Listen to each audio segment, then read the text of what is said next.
Welcome back again to another exciting episode of the Bridging Divides podcast. Today, our guest is somebody that you guys have seen and heard from before.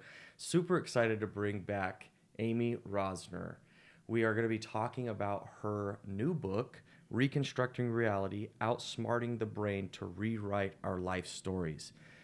Some of the stories in there I saw were stories that we had gotten a little bit of we had touched on a little bit, and now we're getting more of the details, and so I was excited to see the other half of the stories there, and just really the topic in general is something that I think is so important, because I think that for me personally, something I've been battling with is I'm stuck in the way that I have been, and this is just who I am. Like, I can't get out of my past. And I'm sure that a lot of you, if you have felt that, leave a comment below. You guys are going to be really, really excited to hear this episode. Well, thanks. And thanks for having me back. Welcome back. I know. It's so exciting. You know, it's so fun the first time. I just had to do it again. I know. And it was so fun seeing your dogs again. And, you know, we come in and yeah, it was fantastic. I'm glad they're not whining anymore at the door. That's good. Yeah, that's better than at my house where, I got 6 kids. And so, they'd probably be climbing all over you, honestly. And so, at least your dogs can't. Well, I don't know. I guess they probably. Do they jump? Do they jump up? No, not really.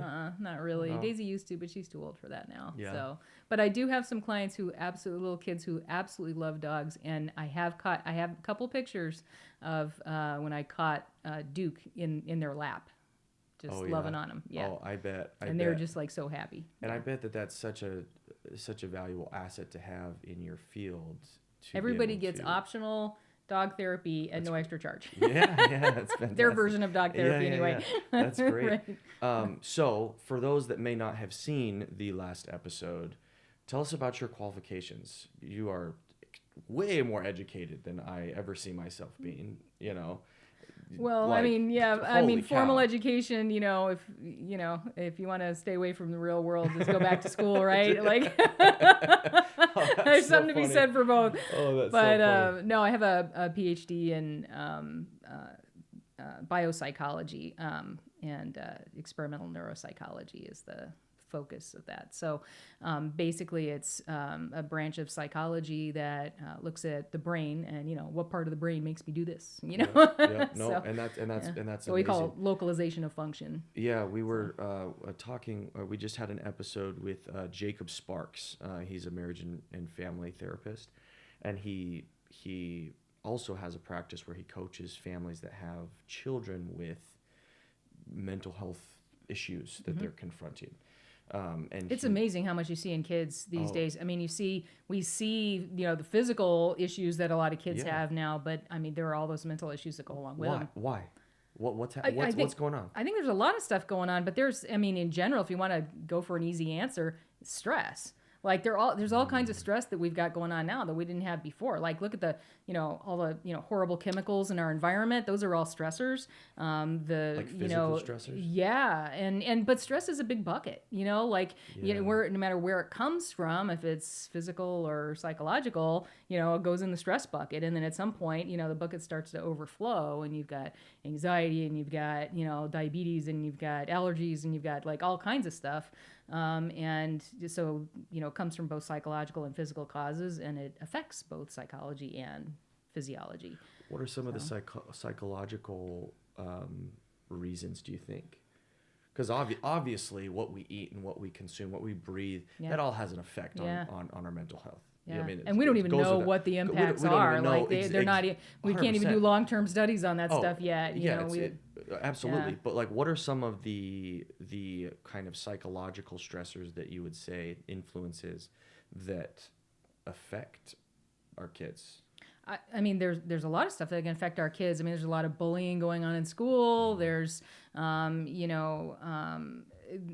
pressure to be as good as the older sister or brother. And, you know, I mean, all of this stuff, we've always had these things, you know, these are just Social pressures media. that social media is a new thing. I mean, we kids of, you know, the last generation didn't have I didn't have this growing up. No, same. I mean, we'd go to the mall and, you know, compare ourselves to one another as we walk around, right? That But kind it of stops thing. there, But kind of thing, you know? yeah, It's like, it's and I not a mean, so constant. there's always been social comparison, and you know, and then you know, we get magazines, you know, and compare ourselves to the people in the magazines and stuff.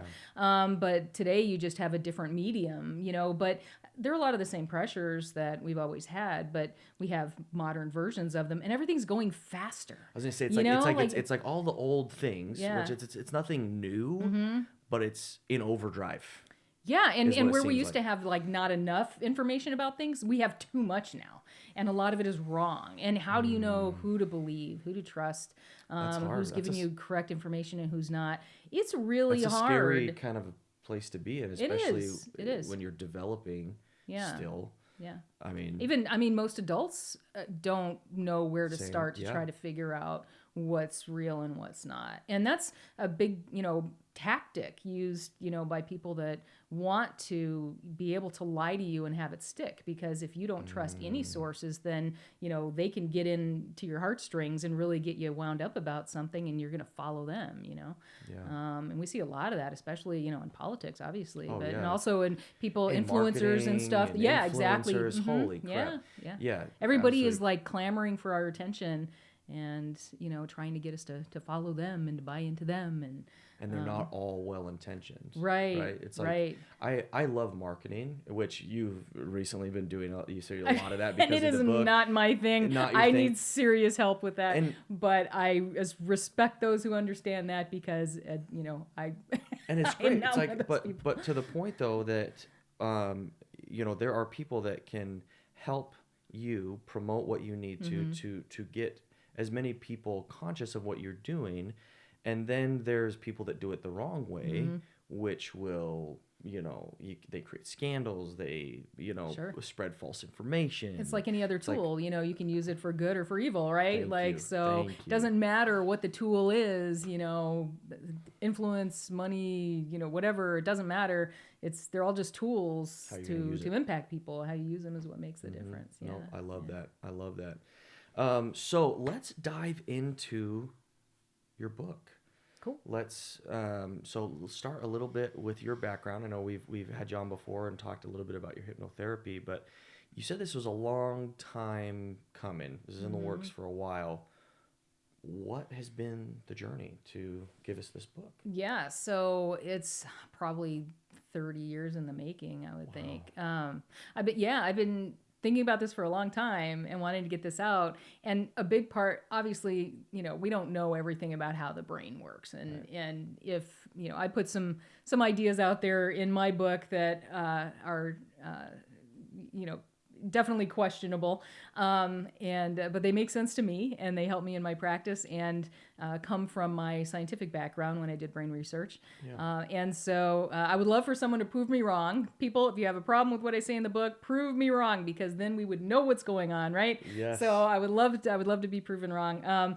But this is just you know, taking everything that I've learned into account from my days as a researcher and college professor to, you know, the last decade, where I've been working with clients in, you know, these subconsciously oriented protocols of hypnotherapy and NLP and coaching that are helping people, you know, solve their own problems, right? Like, I never really resonated with the psychotherapy end of my discipline. I always went the experimental route instead of the clinical route, because I didn't like the idea of seeing someone as broken and then Yes. trying to fix them. It seemed to me that you know, I'd be better off trying to help people fix themselves, or change, not necessarily fix, but the things that we see as being broken. And I think that's, a lot of people talk about, you know, just own up to being broken and then you can do something about it. I don't think it's a good idea to ever own up to being broken. I don't think people are broken necessarily. Maybe in some instances, if you want to call it that. But I really think that when the brain is doing something that's maybe not in your best interest right now, that it came about because it was serving you at one point. Right. And you might have been really small and your brain was really underdeveloped, and so it's got this half-baked solution to this problem, but it's going to serve you then. It's the best thing it can come up with in the moment, and Right. it serves you then.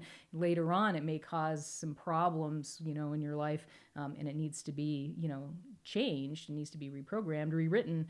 But in the moment when it starts, it's actually something good. So is that, being broken?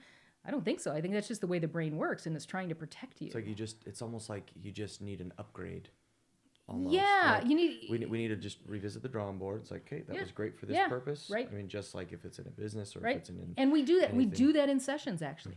So if we do yeah. parts therapy, for example, with somebody, the way we do it in with these kinds of techniques, not the way that therapists do it, they're a bit different. But the way that I do it, it's like, okay, so there's this one part that's holding on to this, process that it developed a long time ago to help you in some way, and it's really scared to let go of that, to stop doing that.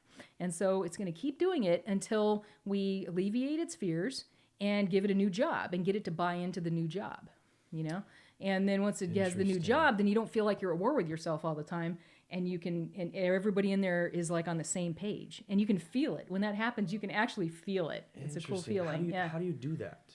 Like as someone who is helping, but also like myself, because we did a session before, which I'm very glad that we were able to have another interview post that session, so we can talk a little bit about that. But how do you do that as guiding me, and how do I do that as the owner of my brain?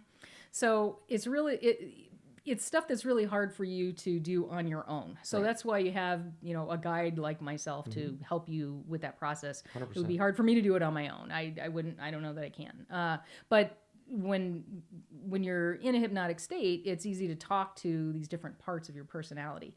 And so if I say, all right, the part that's blocking you from doing this, I'd like to talk to that part directly. So when that part's available to talk to me, just say, I'm here. Yeah.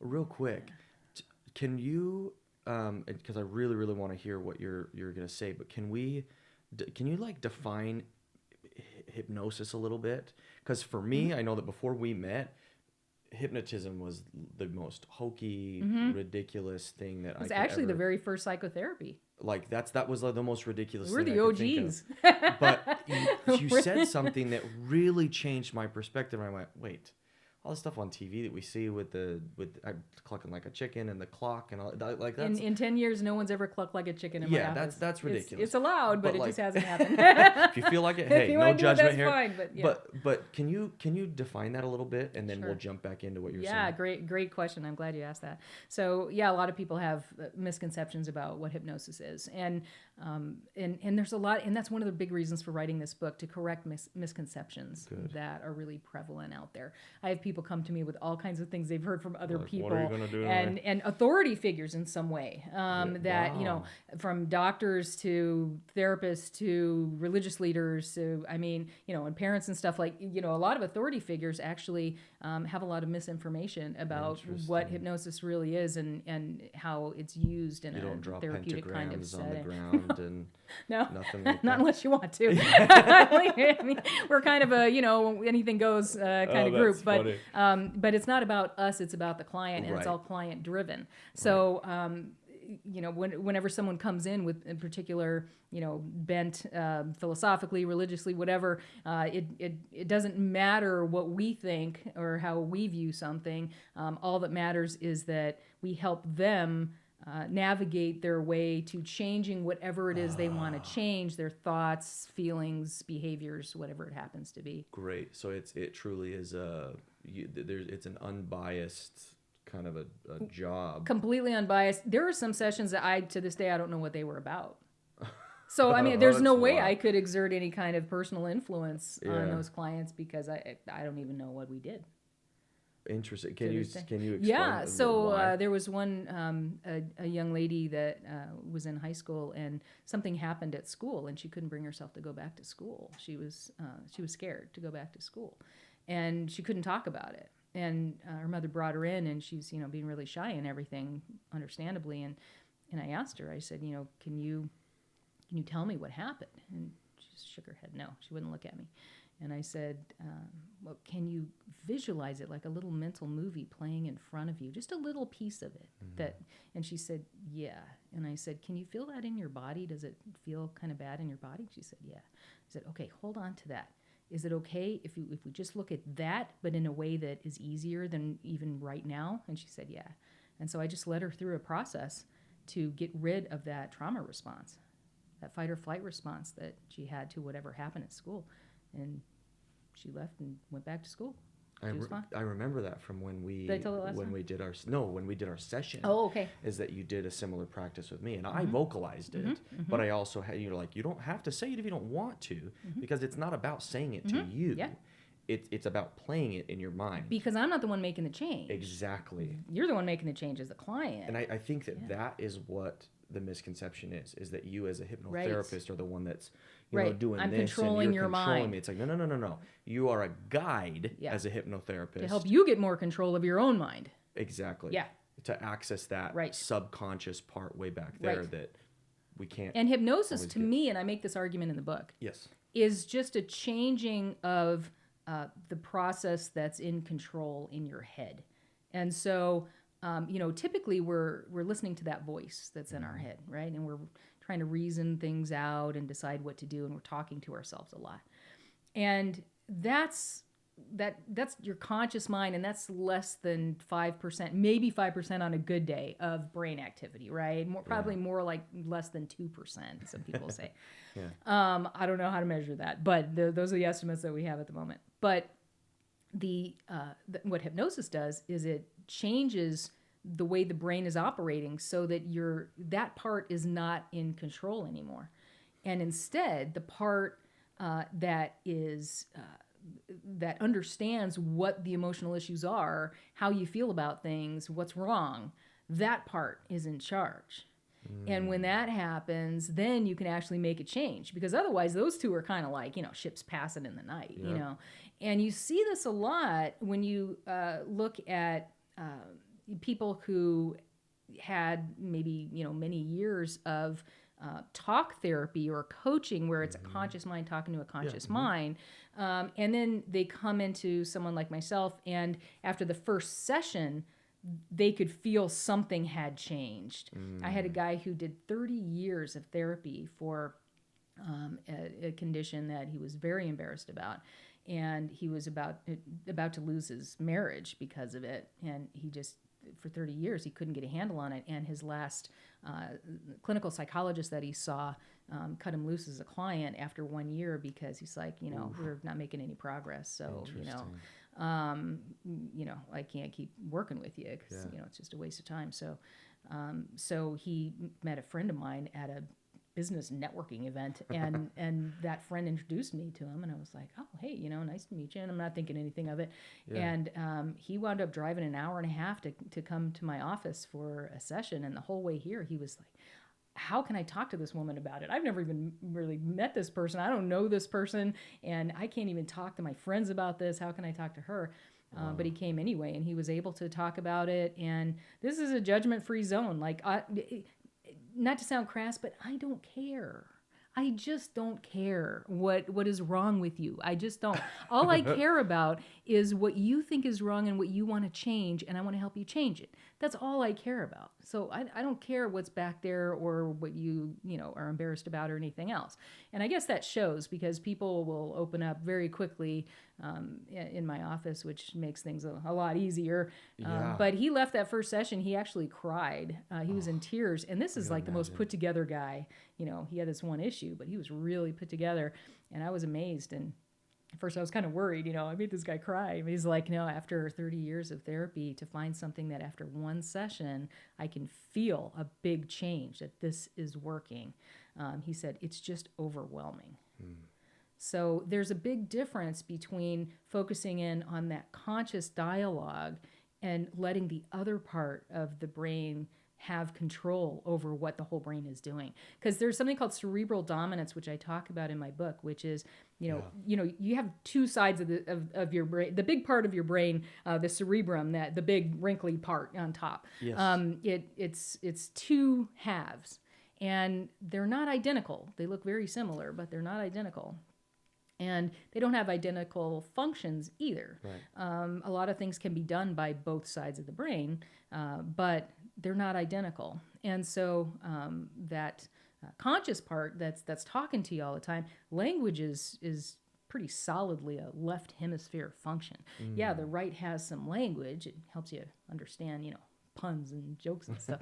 But it's different. But it's different, and it doesn't rely on that. That's not its major communication mode. It communicates more in images and emotions and body sensations. It's under the surface, so you have to get away from the words to hear what that hemisphere is trying to tell you.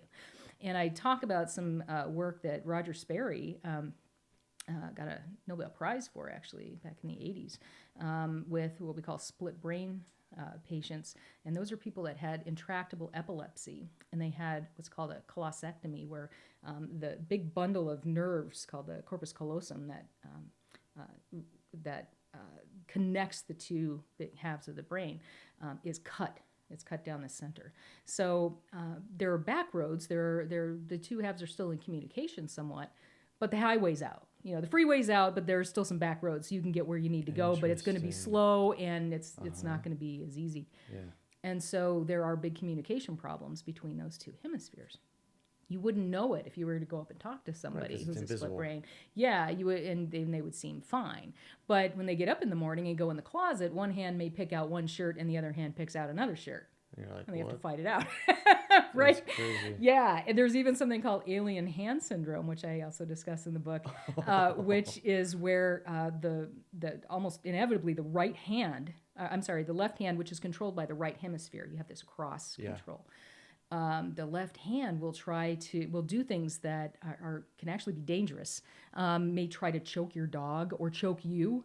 And someone all of a sudden your hand tries to choke you, like to try to make a point, like, listen to me, you're not listening to me. I just see that and be like, you gotta get an exorcism. I know, right?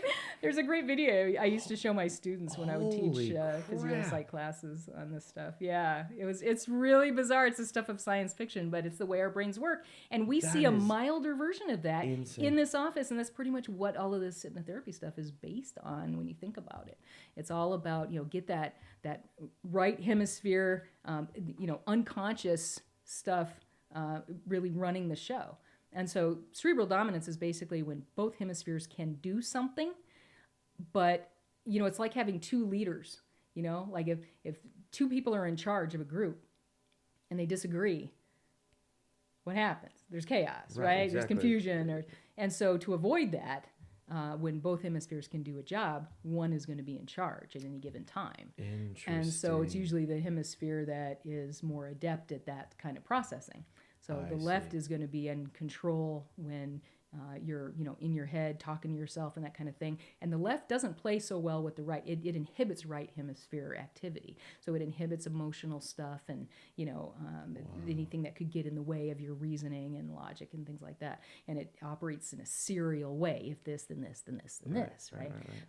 But then if you let go of that, you're in a hypnotic state, arguably. Okay, so that's all it takes. It's not being, comatose and drooling on yourself in a chair. It's just pushing that voice out. And so what you're listening to are images and emotions and body sensations. And that's, right hemisphere dominant, my argument is. And so even though hypnosis is something that happens across the whole brain, that the process of being in a hypnotic state is actually shifting, this is my argument. Prove me wrong, because I would love to know what's actually going on, but I see it as the control shifting, that dominance shifting from left to right hemisphere. And so the right hemisphere lets the brain play a lot better all together, and you have many, many, many processes going on all at the same time, parallel processing. So we can't be conscious of it because we'd be overwhelmed all the time. Right, exactly. So it's all unconscious. Right, you have these, 50 different a million different things playing in front of your vision all Yeah, the time. who knows how many, but Right. we can't pay attention to all of them at the same time. Exactly. And so instead of trying to, instead of a spotlight of attention, we have more of a lantern, if you will, of attention where we're paying attention more to a broad area of stuff, and then whatever selection and filtering mechanisms are at work during that time, bringing up whatever's important, whatever your brain considers important to deal with at the time, it comes up. And exactly how that happens, I don't know, but I hope we find out someday, because it's fascinating to witness, to see someone's brain lead them in a direction of something that is very important for them to let go of or do something about at the moment. And I've never seen anybody said, lead them in the wrong direction. That's amazing. Yeah. That's amazing. And I mean, the way that I like to think about it is, like the subconscious, right, is that we've got all sorts of stuff back there that we've been through, stuff that we don't even realize we're internalizing, but I think of it like a tree that in its infancy has a wedge, so like for splitting logs, put in the crook of the tree. And then if the tree grows, it will grow over that wedge, right? Taking care of trimming the tree and everything, that's great. The tree looks beautiful. It looks great. We're going through our lives and we got a job. We're put together, quote unquote. But little do we remember that there's a wedge deep down there from way long ago. Yeah, it's a good analogy. Once the storm comes, the tree splits at the slightest blow of the wind. I love it. Yeah. Yeah. So would you say that is similar to the processes that keep us safe in the moment that don't really serve us later on? Sure. I mean, it's as good analogy as I've heard. Yeah. Yeah. It's definitely something, way back in the day, Pierre Genet talked about he coined the term subconscious, and cool. He's one of the fathers of psychology, clinical psychologist. He was saying that basically there are some things that are just too painful for us to deal with in the moment, and so we have to put them in, under some mental rug or in some mental closet, which in the book I refer to as the monster closet, the emotional monsters. You get put in the closet and locked in there.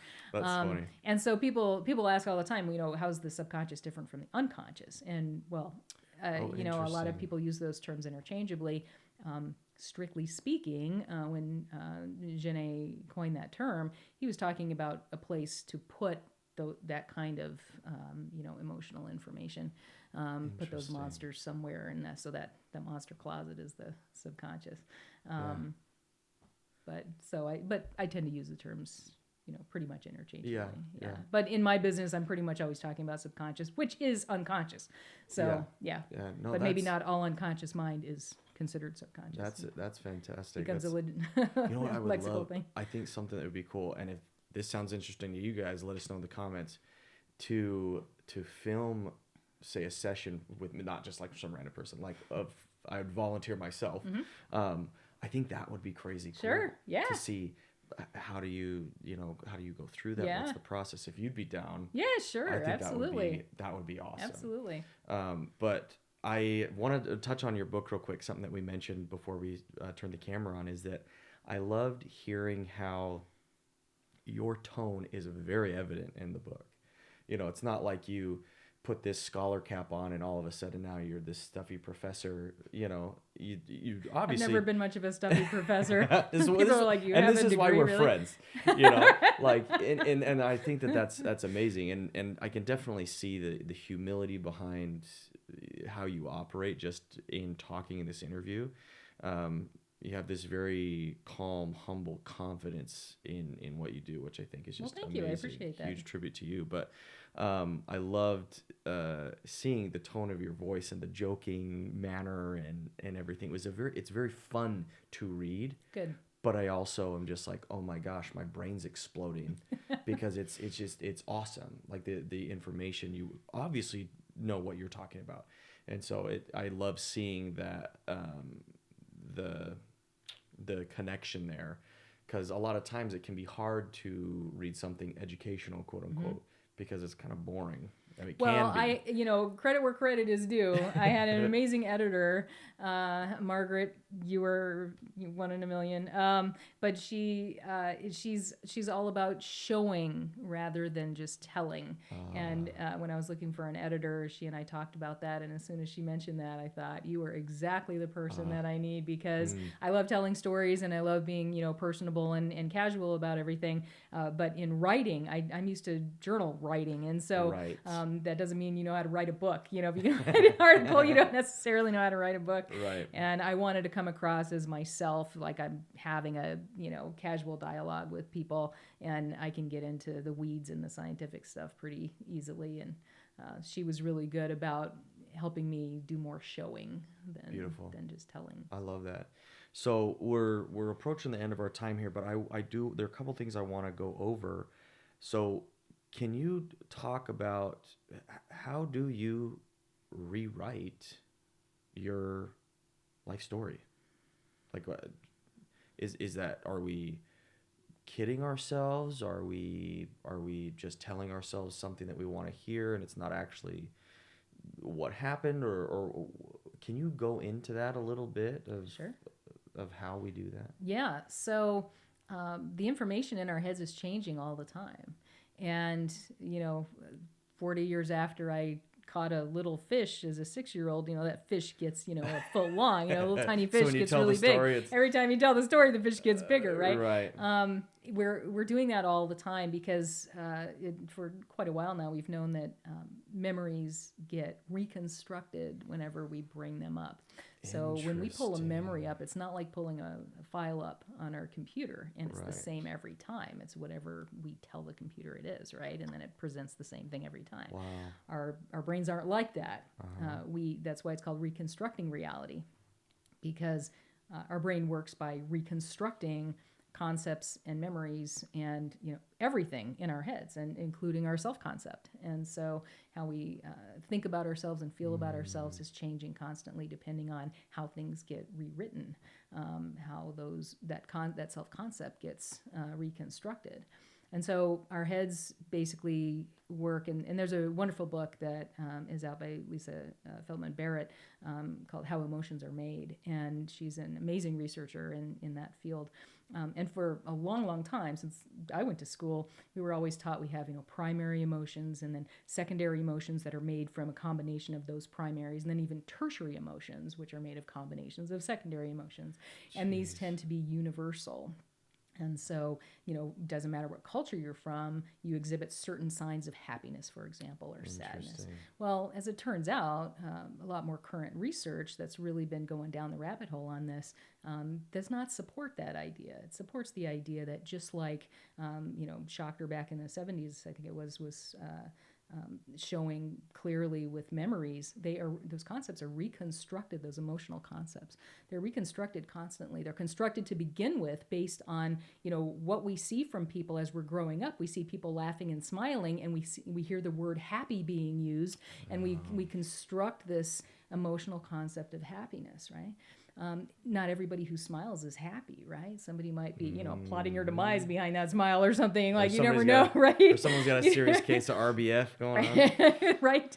So you just never know. So it's not as cut and dry as we used to think. But our brains really basically work, and Dr. Barrett does a great job of discussing this in her book, and how we actually do that construction and then reconstruction. And the great thing for me, as I was reading through that book, I was just excited the whole time I was reading through it, because I've always really felt at home with the whole reconstruction idea.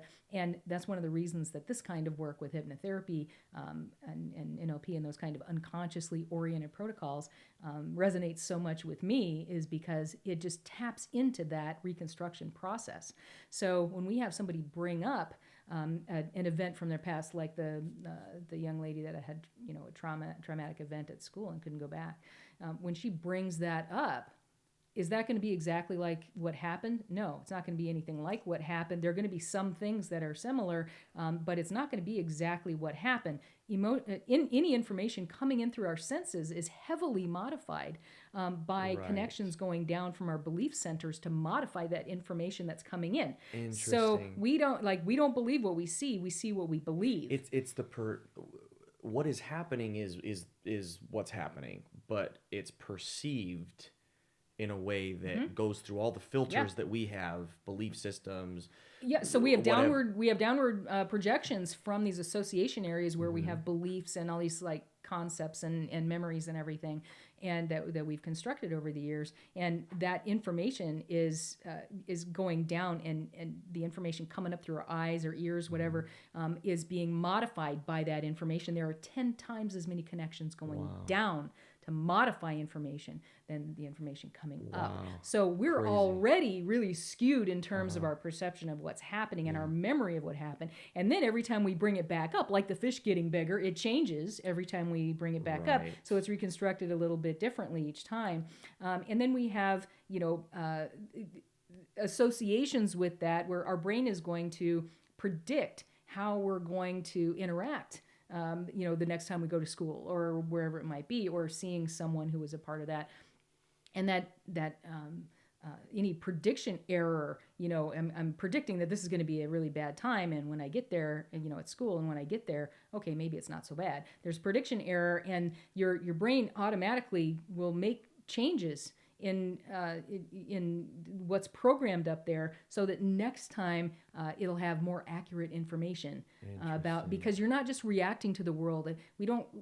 We would be way too slow to interact with our world if we were just reacting to it. We have to predict ahead of time and then modify what's going on in our heads for better prediction later. That's interesting, because that's very important. Like you said, like we wouldn't be able to function at the speed that we are if we don't operate that way. But it sounds like that is what can lead to things like analysis or paralysis, right? Paralysis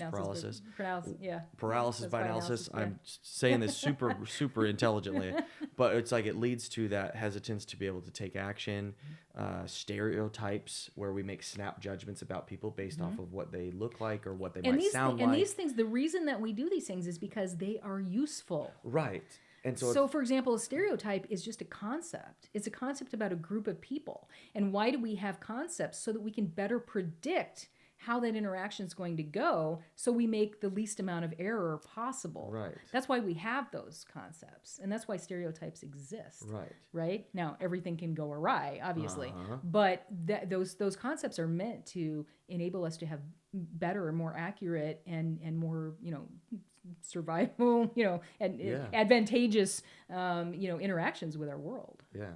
And it's like stereotypes can be right or wrong, but it's like But if they're wrong and you see that they're wrong, you go into a situation thinking all the people in this group are going to be behaving like this or looking like this or whatever, and they're not, then your brain automatically, no matter what you think about it, no matter what you're trying to do, you don't have much control, because over 98% of your brain is going to win. That 2% that's trying to control is going to lose. Right.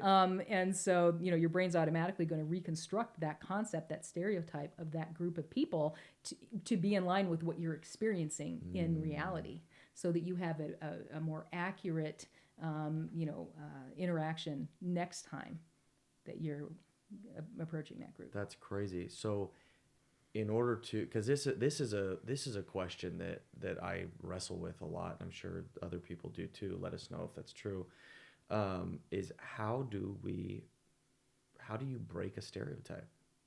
Like what you view in your mind, as a stereotype that might not be true. So now you're getting into how do you break these kinds of unconscious interventions can actually change those constructions of concepts. And we do this if we have limiting beliefs about ourselves or something like that.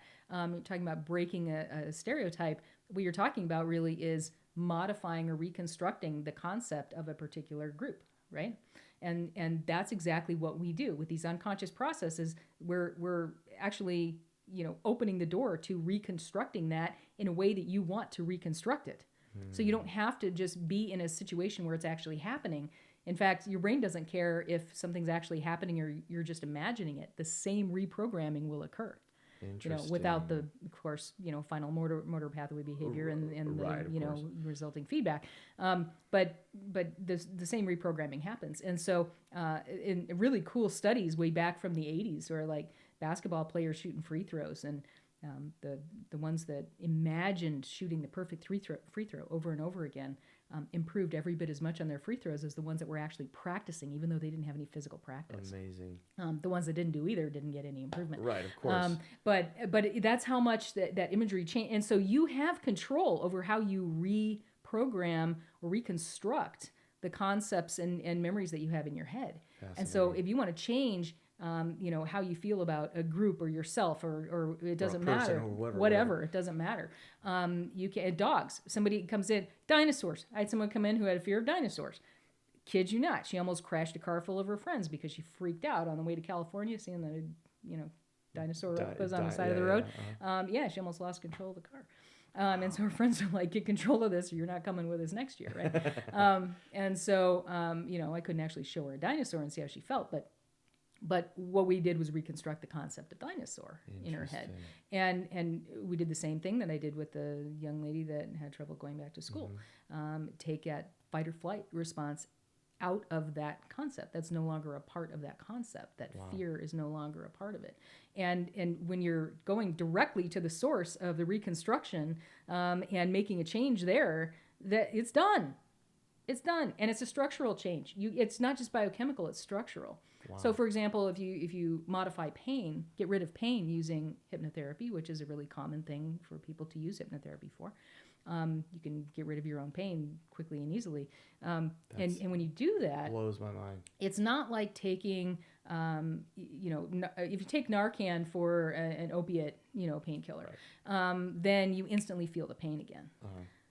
If you take Narcan after using hypnotherapy for pain relief, you still don't feel the pain. Wow. It's still gone. It doesn't have any impact. That's crazy. So it's there's a structural change going on. Now, is it actually changing the neural connections that are going on in the head? Probably, because they're doing that all the time. Right. It's a process called neuroplasticity. It's happening 24/7. It's pretty much all your brain does. It's just change connections, right? Yeah. You're adding, you're subtracting, you're strengthening some, you're weakening others, and that's just how the brain works. And that's how you're able to reconstruct things, and that's how you're able to use this prediction error to change what's going on. Okay, well, that's not right, so let's get rid of that connection, or let's strengthen this one because this one is a better. So that's what you're doing, and the whole attentional system, or multiple systems. I mean, it's an enormous, kind of can of worms to open up. But what you're attending to matters, and that's something that the right hemisphere can really do a good job with. Is it's really dominant for allowing you to attend or not attend to certain things. And so I have one client, for example, who until recently, when she learned that she had been sexually abused many times and by family members, it was a really horrific situation, and she had put that in a monster closet for 60 years. And and at some point when it came, she said that she was never able to feel pain unless she was paying attention to it on the left side of her body, which is controlled by the right hemisphere. That's crazy. Until she realized that she was the one having that. She always thought, oh, my neighbor was assaulted or this person, but actually those instances were her. Wow. But her head had masked that. That's Something wild. called dissociation. When something's too terrible for you to own and deal with as part of you, then you mask it in some way, put it aside so that it's not part of your history that of. You forget about right, it. Yeah. To protect you. To protect you, that's right. That's what exactly. it's doing. That's the function. Yeah, right. Oh my goodness. So those there are techniques that can be like dissociation that we use all the time as defenses, as protective mechanisms. There's survival value there. If we were too upset about a trauma we had as a kid, that we're talking about it all the time and can't get over it as an adult, no one's going to want to hire us. No one's going to want to hang out with us, right? Like, I mean, seriously. You can't get out the door. Yeah, it's like right. all of these paranoias and fears that manifest themselves If we don't, Right. shove it in the Right. monster closet. And when you're young and stuff like that happens, you know, how is that little half-baked brain? Your brain is still developing into your Right. 30s. Yeah. So how is that little half-baked brain going to deal with this when it has, you know, limited, you know, maturity? It's got to find a way to just push it aside because it's like, okay, I have no idea how to handle that kind of stuff right now. It's like that so let's much more put that malleable aside.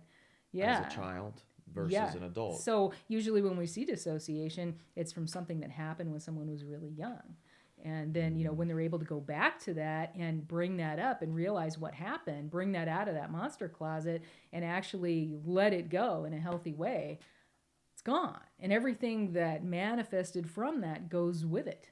You know, so sometimes people will come in with a laundry list of things to work on, and I'll say, okay, pick one, and we'll start superficial, and then let your head go deeper and deeper, telling us what's going on and what's important for that, and we'll reconstruct whatever those, you know, memories are or concepts that need to be reconstructed. Just tapping into how the brain works. Yeah. It's just a natural way of tapping into how the brain works. There's nothing artificial or weird about it. Yeah. You know, it's just capitalizing on, you know, what the brain's already doing and making those changes in a way that is consistent with what the client wants. So I can't try to get somebody to change something in a way that they don't want. It's just not going to happen because they're the one doing the changing, right? Amazing. So it's all, you're in control of everything all the time, and I'm just, you know, able to help you, you know, make those changes using some just brain hacks, basically, to tap into those natural processes. You know, because your brain's already doing it. No, that's absolutely incredible. And honestly, for me and for you too, I'm sure, is that that's incredibly empowering. And that's one of the side effects of hypnotherapy is empowerment. Right. Yeah, exactly. You are in control of what you are feeling, of how you perceive the world, of your story. You're not a side character. You're the hero of this story. Yeah. You know? And when you get rid of something that's been bothering you, some feeling or behavior or something, and you realize that you're the one that did that, that empowerment and that strength, it just gets a shot in the arm, you know, and you're like, wow, okay, I did that. I've put up with this for, you know, 30 years, and I finally was able to change it. This is why I always make sure people know I'm not changing anything. You're the one making the changes. I'm giving you kind of the scaffolding, and then, you know, if you choose to use it, you can make that change in whatever direction you want. But you're doing the heavy lifting. And when they realize that, they're like, wow, if I could do that, then I could do this, and I can do this, and I can do this. You know? And so it like snowballs in a really good way. No, that's amazing. That's beautiful. So as we're approaching the end here, so you're familiar with our Positivity Prize Fighter segment, right?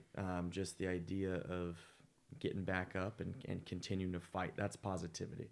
Sometimes it's not a smile, it's through gritted teeth, you know, that you're thinking positively about getting through this fight.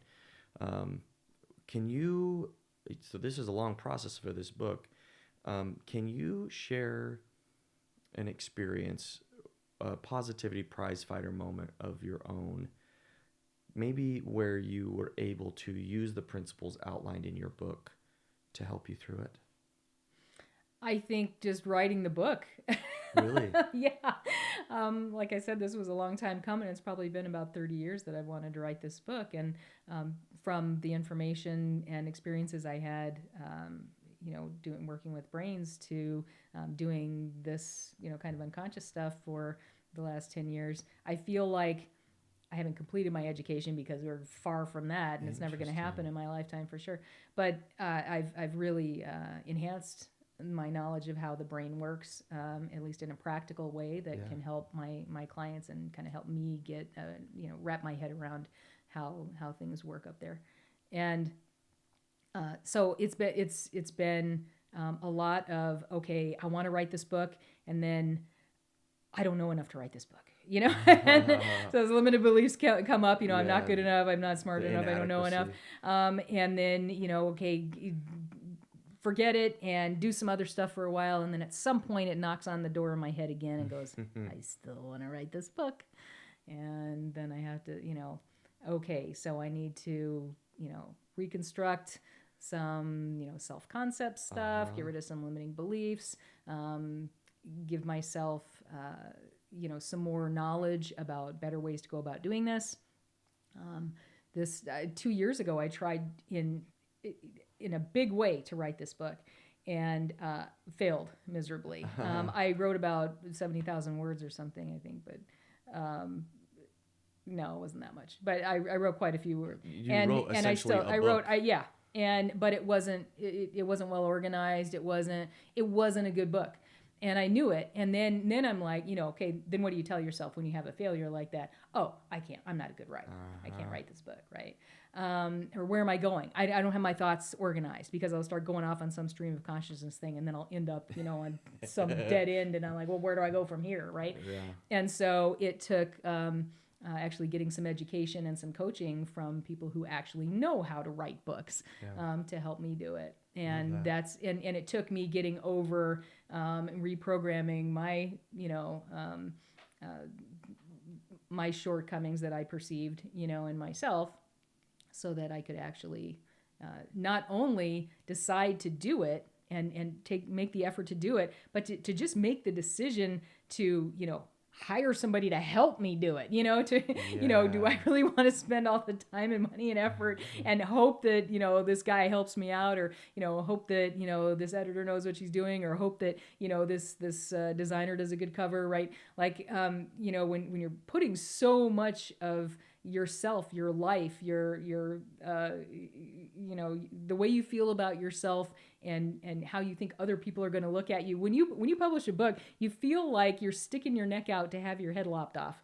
You're just putting it out there. It is an extension of you. And this one in particular for me, I have like 5 other titles out there or something, but they're all like, there's some journals and things that I wrote just to help my clients. But this is more, this is kind of my, contribution, my big picture, scenario for what I do and how I see the brain operating. So this was different. This is more an extension of me. And so, am I going to be wasting all of this time and effort and money and all this other stuff to try to, get this book out in a good way, the way it should be, produced? So there are a lot of things, that start beating you down, when you're trying to do something like that. It's a lot bigger of a thing than I, ever thought it was. And so just accepting the fact that, okay, this is a really big deal for me in many ways. And I have to make sure that I'm feeling good about myself, and I'm putting things out there in a way that I feel comfortable with, and that is, really going to be of value to other people. So yeah, I used a lot of, I love that. Yeah. No, I'm one of the reasons I was so happy to have you on again is because so much of what you do, what you talk about, your vision, your mission is so in line with bridging divides of how to overcome limiting beliefs, how to be able to take initiative, how to, accept mistakes, not just like, oh, well, like you succeed despite your mistakes. Changing that mentality to you succeed because of the mistakes you've made and how you've learned from them and everything. Sure. And so I'm super excited about this book. And so quick little teaser here. In our last episode that we had with Amy, she talked about how she defeated a lie detector test. And I'm not going to say it now. You got to get the book to find out how she defeated it. So I was very excited because she wouldn't tell me last time. And so I read it and I was like, hey, that's how she did it. So that was pretty amazing. So absolutely, this is something that you guys are going to want to read. How can we get it? Because I know it's not officially out on Amazon yet. Correct. We're in the pre-launch phase. Yes. And so you can actually get the hardcover and the paperback if you're one of those, you want to have the book in your hands kind of people. Those are actually for sale right now. And you can pre-order the ebook when the ebook's available on February 13th. That's the official launch date for the book. And then the audiobook will be out about a month later. So, Awesome. yeah, and in order to get this out to as many people as I possibly can, the Amazon algorithm thing, I have to get as many reviews as possible between now and February 13th, the official launch day. So anybody who would like to read it, but would rather have the ebook or the audiobook, you can download a free PDF of the entire book. So you're on my offering website. your book for free right Yes. now. Yes. From now until when was February 13th. February 13th. Right. Guys, come on, you can get this awesome book for free. Right. To be able to all I get ask more is that reviews. you write an honest review on Amazon. Amazing. Of the book. Amazing. And if you go to amyrosner.com and you scroll down a little bit on the homepage, you'll see my books there. And there's a link you'll see the Reconstructing Reality book, and there's a link. Just click on that, and you'll see a landing page for the book. Okay. And it gives you the table of contents. You can see what's in it, what I talk about. You can read a sample on Amazon from there. You can leave a review on Amazon or on Goodreads from there. And you can also purchase the hard copies if you prefer one of those from there. So. And we'll put the link that she's talking about in the description of all of this video, as well as the shorts that we have, just so that you guys can access it easier. So Great. That's amazing. Amy, again, thank you so much. Thank you for having me back. Yeah. You're always so much fun to talk to. I've done a lot you. of podcast interviews, but you're like, some people are just not great interviewers. You're a great interviewer, and you're so much fun to talk to. So thank you so much. I really appreciate your support. That's extremely validating. So thank you. And you guys, thank you again for joining us. I hope that you guys really got value from this interview. If you did, please like, comment, share, subscribe, all of those good things, so that it can help us grow our channel and can grow what we're trying to create here, which is giving you guys the tools and the resources to be able to bridge the divides in your life. And remember that just like Amy's talking about, if you don't like something about your life, about what you've been through, you are the one who has the power to change it. Nobody else, you. You can. So don't listen to that part of yourself that tells you that you are just the way you are and that you never can change and nothing can change. Mm-hmm. You are the one that has the power to do that. And I believe that, and Amy believes it. And I love you guys. We'll see you in the next one.